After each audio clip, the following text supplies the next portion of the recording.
ओम शांति।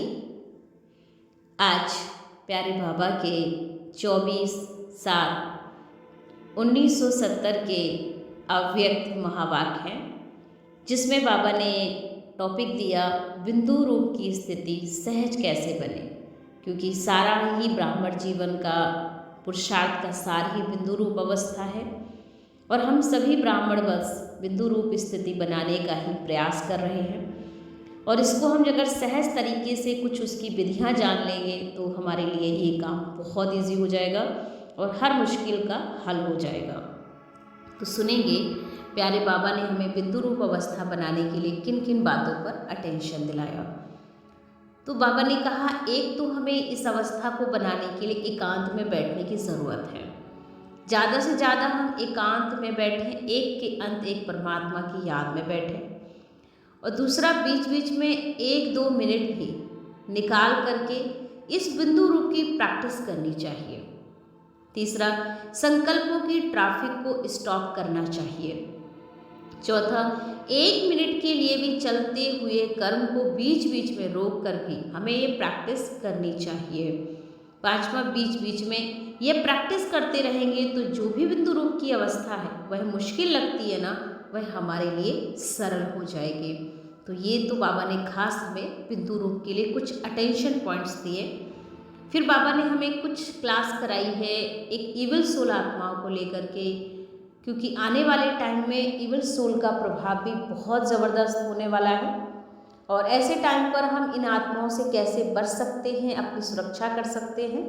तो उस पर बाबा ने कहा कि समय की बचत, संकल्पों की बचत और अपनी शक्ति की बचत करने की हमें योजना बनानी पड़ेगी, तभी हम इविल सोल का सामना कर सकेंगे। दूसरा, हमें बीच बीच में बिंदु रूप की स्थिति को बढ़ाना होगा। तीसरा, ऐसा अभ्यास करने से कोई भी इविल आत्मा व इविल संस्कार का फोर्स हम पर वार नहीं करेगा। हमारा ये शक्तिशाली रूप ही उन्हों के लिए मुक्ति का दरवाजा खोलेगा। तो इस वक्त हमें अटेंशन देना है खुद पे कि जितना हम निर्भय बनेंगे, निडर बनकर सामना करेंगे और निडर और निर्भय बनने के लिए हमारा ये बिंदु रूप का अभ्यास ही हमें मुक्ति दिलाएगा। तो ये तो हमें संकल्पों से बचना है, व्यर्थ से, क्योंकि व्यर्थ जो हमारे मन में आता है और जो अपवित्रता हमारे मन में आती है, यही हमें इविल सोल के ऊपर जो प्रभाव है वो उसका हमारे ऊपर बहुत जल्दी पड़ जाता है। तो इससे हम बच सकते हैं। बाबा ने आगे एक बात और भी हमें इविल सोल को लेकर कही कि इसका गुप्त रूप भी होता है, कैसे पता करें इविल सोल है। तो चलते चलते कोई में विशेष कोई ना कोई बुरा संस्कार बिल्कुल प्रभावशाली रूप में देखने में आने लगे। जब आपको लगे कि ये संस्कार इसमें नहीं था और अचानक ये किस तरह से हमसे बिहेव कर रहा है, तो इसका मतलब है कि उस पर कोई गंदी आत्मा का प्रभाव जरूर है। फिर बाबा ने कहा, उनका दिमाग अभी अभी एक बात, अभी अभी दूसरी बात करना शुरू कर देगा। तीसरा, हर बात को फोर्स से कहेंगे, उनकी स्थिति भी एक ठिकाने टिकी हुई नहीं होगी और वह अपने को परेशान करते दूसरों को भी परेशान करेंगे। तो ये क्लियर है कि कहीं ना कहीं उन पर इस तरह के माया का प्रभाव अवश्य पड़ रहा है। तो बाबा ने अटेंशन दिलाया कि इसमें शक्तियों को अपनी भुजाओं का बल प्रयोग करें, क्योंकि भुजाओं का अर्थ होता है सर्विस में मददगार बनना होगा। सर्विस इतनी बढ़नी है जो एक एक के 10 का कार्य करना पड़ेगा। पांडव शक्तियों की ही भुजाएं हैं, तो पांडव को लंबा दिखाया, यह भी पांडवों की ही इतना ज़्यादा मददगार बनने की निशानी है। तो शक्तियों को आगे रखना ही पांडवों की दौड़ी की निशानी होगी। इसलिए हमेशा ही शक्तियों को आपको आगे रखना है और अपने अंदर की जो शस्त्र हैं, हमारे जो भुजाएं हैं, उनको हमें हमेशा अपने साथ रखना है। बाबा ने एक बात और भी कही कि हमें अपने बाप समान बनने के लिए अपना स्वमान में रहना होगा और बाप समान बनने के लिए हमें ध्यान रखना होगा कि जो कर्म बाबा ने किया वो कर्म मुझे करना है। हर समय हमें अंतर भेद करके उसका सेकंड में नॉट या डॉट का हमें निशान देना पड़ेगा कि हमें ये करना या नहीं करना। नॉट या डॉट यह भी स्मृति में हम हमेशा रखें। करना नहीं है तो फिर डॉट देंगे और अगर करना है तो करने लग जाएंगे। अंतर मंत्र ये दोनों प्रैक्टिकल में होंगे तो सेकंड में हम समस्या को भस्म कर सकेंगे। तो ये बाबा ने खास हमें अटेंशन दिलाए बिंदु रूप अवस्था बनाने के लिए। अब सुनेंगे विस्तार से बाबा के आगे के महावाक्य, बाबा ने क्या क्या डायरेक्शन दिए। तो बाबा ने हमें आगे के डायरेक्शन में स्पष्ट किया कि सभी जिस स्थिति में बैठी हुई हो उसको कौन सी स्थिति कहेंगे। व्यक्त में अव्यक्त स्थिति है, तो बाप दादा से मुलाकात करते समय बिंदु रूप की स्थिति में स्थित रह सकते हो। हर एक ने अपना अपना विचार सुनाया। बिंदु रूप की स्थिति विशेष किस बात में बनती है? जब हम एकांत में बैठते हैं तब, या चलते फिरते हो सकते हो। अंतिम पुरुषार्थ याद का ही है, इसलिए याद के स्टेज व अनुभव को भी बुद्धि में स्पष्ट समझना आवश्यक होगा। बिंदु रूप की स्थिति क्या है और अव्यक्त स्थिति क्या है, दोनों का अनुभव क्या क्या है।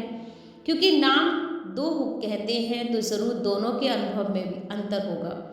चलते फिरते बिंदु रूप की स्थिति ही इस समय कम भी नहीं लेकिन ना के बराबर ही कहें, इसका भी अभ्यास करना चाहिए। बीच बीच में 1-2 मिनट भी निकाल करके इस बिंदु रूप की प्रैक्टिस करनी चाहिए। जैसे जब कोई ऐसा दिन होता है तो सारे चलते फिरते ट्रैफिक को भी रोक करके 3 मिनट हम साइलेंस की प्रैक्टिस कराते हैं, तो सारे दिन चलते हुए कार्य को स्टॉप कर लेते हैं। आप भी कोई भी कार्य करते हो व बात करते हो तो बीच बीच में ये संकल्पों की ट्रैफिक को स्टॉप करना चाहिए। 1 मिनट के लिए भी मन के संकल्पों को, चाहे शरीर द्वारा चलते हुए कर्म को बीच बीच में रोक कर भी यह प्रैक्टिस करनी चाहिए। अगर ये प्रैक्टिस नहीं करेंगे तो बिंदु रूप की जो पावरफुल स्टेज है कैसे और कब ला सकेंगे, इसलिए यह अभ्यास करना आवश्यक है। बीच बीच में यह प्रैक्टिस प्रैक्टिकल में करते रहेंगे तो जो आज ये बिंदु रूप की स्थिति मुश्किल लगती है वह ऐसे सरल हो जाएगी जैसे अभी मेजॉरिटी को अव्यक्त स्थिति सहज लगती है। पहले जब अभ्यास शुरू किया तो व्यक्त में अव्यक्त स्थिति में रहना भी मुश्किल लगता था। अभी अव्यक्त स्थिति में रहकर कार्य करना जैसे सरल होता जा रहा है, वैसे यह बिंदु रूप की स्थिति में सहज हो जाएगी। तो अभी महारथियों को यह प्रैक्टिस करनी चाहिए। तो बाबा ने कहा प्रैक्टिस करनी है, समझा। फरिश्ता रूप की स्थिति अर्थात अव्यक्त स्थिति जिसकी सदा काल रहती है, वह बिंदु रूप में भी सहज स्थित हो सकेगा। अगर बाबा ने कहा अव्यक्त स्थिति नहीं रहती है बच्चों की कहीं किसी कारण से, तो बिंदु रूप में स्थित होना भी मुश्किल लगता है। इसलिए अभी इसका भी अभ्यास शुरू करो। शुरू में भी अव्यक्त स्थिति का अभ्यास करने के लिए कितना एकांत में बैठे अपना व्यक्तिगत पुरुषार्थ करते थे, वैसे ही इस फाइनल स्टेज का भी पुरुषार्थ बीच बीच में समय निकाल कर करना चाहिए। और ये फाइनल सिद्धि की स्थिति है।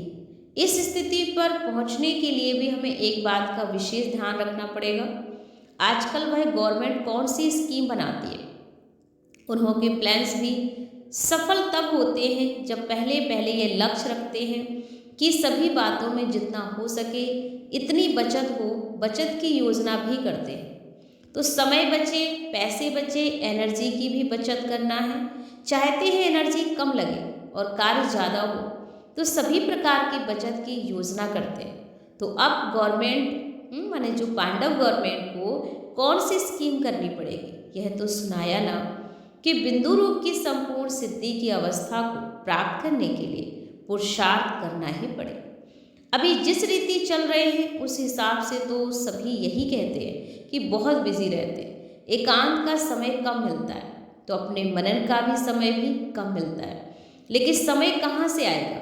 दिन प्रतिदिन सर्विस भी बढ़ती जानी है और समस्याएं भी बढ़नी है, और यह जो संकल्पों की स्पीड है वह भी दिन प्रतिदिन बढ़ेगी। अभी 1 सेकंड में जो 10 संकल्प करते हो उसकी डबल ट्रबल स्पीड हो जाएगी।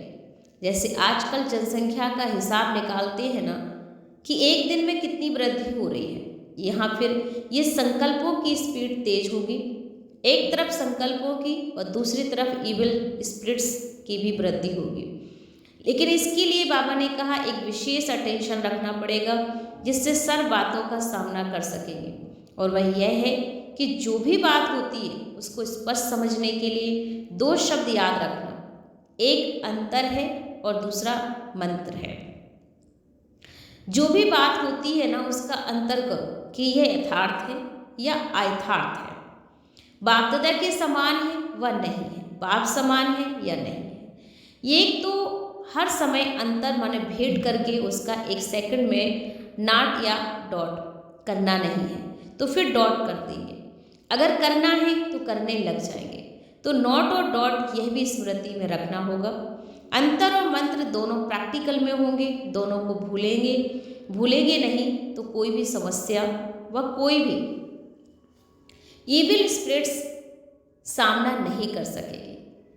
एक सेकंड में समस्या भस्म हो जाएगी। इविल स्पिरिट्स आपके सामने ठहर नहीं सकती, तो यह पुरुषार्थ करना ही पड़े, समझा।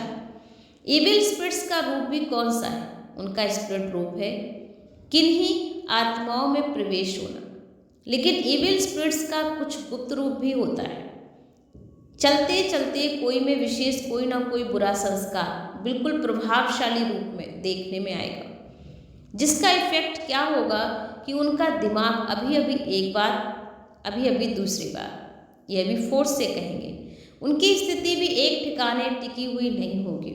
वह अपने को भी परेशान करते और दूसरों को भी परेशान करेंगे। स्पष्ट रूप में जो इविल स्पिरिट्स आती हैं उसको परख कर और उससे किनारा करना सहज है, लेकिन आप लोगों के सामने स्पष्ट रूप में कम आएंगी, गुप्त रूप में बहुत आएंगे, जिसको आप लोग साधारण शब्दों में कहते हो कि पता नहीं उनका दिमाग कुछ पागल सा लगता है, लेकिन उस समय उसमें एक इविल अर्थात बुरे संस्कारों का फोर्स इतना होता है जो वह इविल स्पिरिट के समान ही होती है।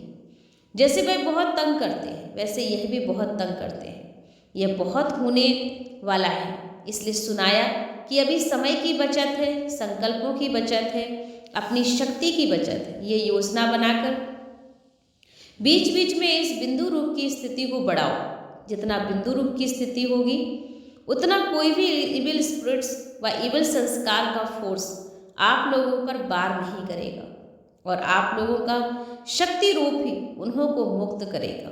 और यह भी सर्विस करनी है, इविल स्पिरिट्स को भी मुक्त करना है, क्योंकि अभी अंत के समय का भी अंत है। तो इविल स्पिरिट का इविल संस्कारों को भी अति में जा कर के फिर उन्हों का अंत होगा। किचड़ा सारा बाहर निकल कर भस्म हो जाएगा। इसलिए उन्हों का सामना करने के लिए अगर अपनी ही समस्याओं से ही मुक्त नहीं हुए होंगे तो इन समस्याओं से कैसे सामना कर सकेंगे। इसलिए कहते हैं बचत की स्कीम बनाओ और प्रैक्टिकल में लाओ, तब अपना और सर्व आत्माओं का बचाव कर सकेंगे। सिर्फ भाषण करने या समझाने की सर्विस नहीं, अब तो सर्विस का भी रूप भी बड़ा सूक्ष्म होता जाएगा। इसलिए अपने सूक्ष्म स्वरूप की स्थिति भी बढ़ाओ। यह सभी प्रत्यक्ष होकर फिर प्रियालोप होना है। तो बाबा ने कहा प्रियालोप होना माने जो संस्कार हमारे अंदर आ रहा है, ये प्रियालोप होना पहले प्रत्यक्ष होंगे फिर प्रियालोप हो जाएंगे। सर्विस इतनी बढ़नी है जो एक एक को 10 का कार्य करना पड़ेगा। शक्तियों को भुजाएं कितनी दिखाते हैं, शक्ति भुजाओं का अर्थ ही होता है इतनी सर्विस में मददगार बनना होगा। पांडव समझते हैं ये तो शक्तियों की ही भुजाएं हैं और पांडवों को फिर क्या करके दिखाना होगा मालूम है, लंबा दिखाना है ना। तो यह भी पांडवों की इतनी ज़्यादा मददगार बनने की निशानी है। लंबा शरीर नहीं लेकिन बुद्धि लंबी, और इन्हों को आगे दौड़ना गोया शक्तियों के आगे दौड़ना, शक्तियों को आगे रखना, यही इन्हों की दौड़ की निशानी होगी। तो इस तरह से बाबा ने खास हमें जो अटेंशन आज दिला दिया कि बिंदु रूप की स्थिति बहुत सहज बन जाए, उसके लिए अटेंशन पॉइंट्स जो दिए हैं उन पर हम ध्यान देंगे कि हमें किस तरह से हमें इन परिस्थितियों का सामना करना है। और आने वाले टाइम में क्या, अब जो टाइम आ चुका है अभी भी हम देख रहे हैं ऐसे हमारे आस पड़ोस में कहीं ना कहीं ये घटनाएं सामने आ रही हैं। अचानक उनका बुद्धि का परिवर्तन होना, अचानक उनका व्यवहार बदल जाना, ये सारी चीज़ें हैं कहीं ना कहीं बुरे प्रभाव का हमारे प्रभाव है। और उस प्रभाव से निकलने के लिए सिर्फ आत्मिक स्थिति और बाबा का प्यार ही हमारे लिए मददगार बनेगा, जिससे हम आने वाले टाइम में इन परिस्थितियों का फेस कर सकेंगे। तो अपनी शक्तियों को जगाइए और इनको निडर और निर्भय होकर इन प्रॉब्लम्स का फेस करिए। ओम शांति, ओम शांति, ओम शांति।